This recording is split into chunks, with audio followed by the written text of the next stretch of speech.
Уважаемые друзья, добрый день. Торжественная церемония вручения государственных наград в Кремле – это знак огромного уважения к выдающимся гражданам России, которые внесли личный, колоссальный, огромный вклад в развитие нашей страны. Поставили во главу угла всей своей жизни служение Родине. Вы доказали, что своими устремлениями и созидательным трудом, реакцией на то, что происходит в мире, в стране, своим талантом, потрясающими достижениями ради общего блага, верности гражданскому долгу и военной присяге можно добиваться очень многого. Большой вклад в развитие российской литературы носит писатель, ученый, общественный деятель Брантой Янгович Бедюров. В его произведении «Слово об Алтае» представлены обширные исторические и фольклорные материалы. И главное, книга наполнена любовью к родному краю, к его народу. Хранитель культурных и духовных традиций Алтая Брантой Янгович всегда отстаивал единство России, одной нашей большой Родины. Бедюров Брантой Янгович, писатель, председатель правления Союза писателей Республики Алтай.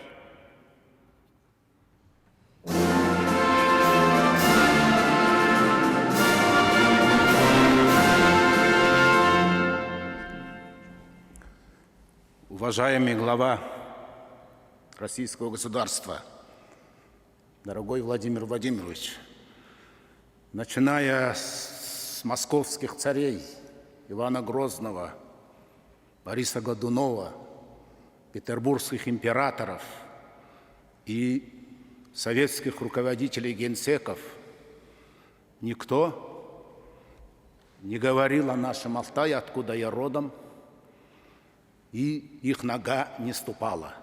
Я хочу особо подчеркнуть, Владимир Владимирович, что вы не понаслышке знаете все наши регионы, а у нас 89 регионов, по сравнению с Европой 2 раза больше. И каждый регион особенный.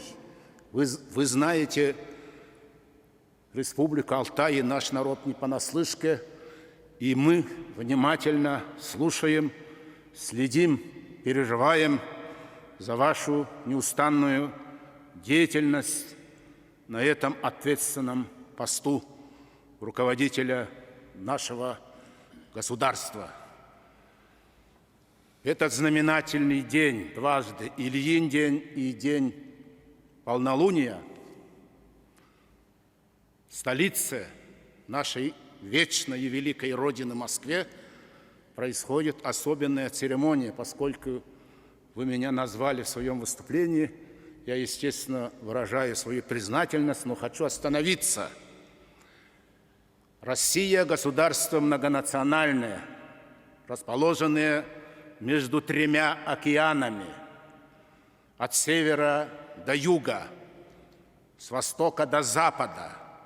И в России проживает множество народов, но в нашей стране нету лишних народов. Каждый народ, независимо от его количества, особенный и имеет свои функции.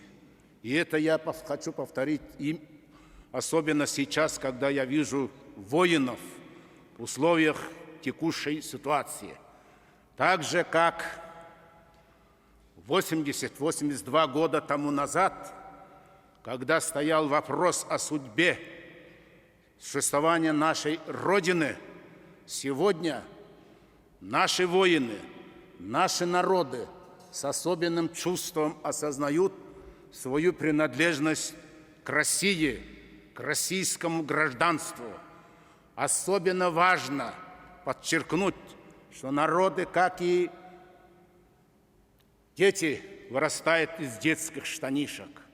Мы являемся особенной российской цивилизацией.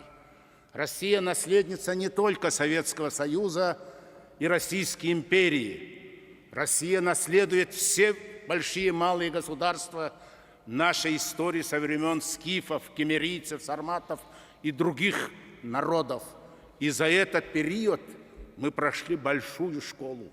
Сегодня наши народы осознали, как важно, подчеркиваю, как важно сохранять наше единство нашего государства, когда враг откровенно говорит, как и 80 лет тому назад, об уничтожении России, посягает на наше единство. И нету ни одного народа сегодня, который бы не ценил свое российское гражданство.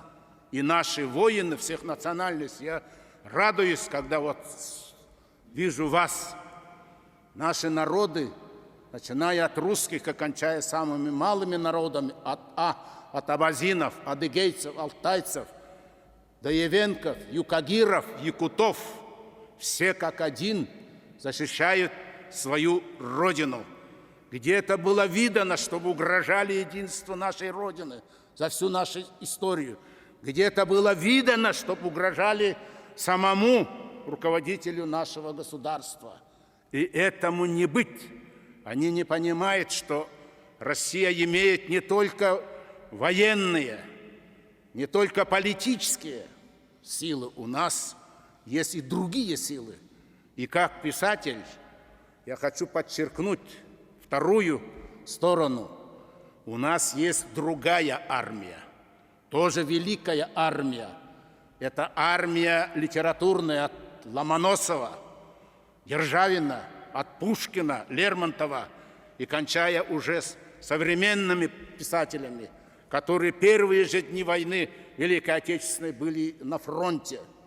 Нас много, и в этом отношении я подчеркиваю, Владимир Владимирович, что наша литература русская и многонациональная, а такого нету ни в Европах, ни в Америках, чтобы сохранили наши народы свою культуру, и русский язык, и свои языки, свои литературы, свой быт и уклад. В этом особенность нашей цивилизации. Поэтому и заканчивая, хочу сказать, что литературная армия России никогда не подводила и не будет подводить. Когда я говорю о литературе, я имею в виду всех наших творческих людей. И у нас есть поговорка: «Живи сам, давай жить другим». Это относится не только к нам, как людям, но и к народам, потому что мы ценим нашей российской цивилизации, наше соседство, наше братство, нашу дружбу. Поэтому для меня особенно важно, что я за свой скромный труд награжден орденом дружбы. Это наша особенность. И в заключение скажу, в отличие от Кровавого Рима, наши народы, которые составляли единую цивилизацию от Дуная, от Карпат, от Немена к востоку до Тихого океана, жили всегда по принципу «не разделяй и властвуй, а объединяй и властвуй».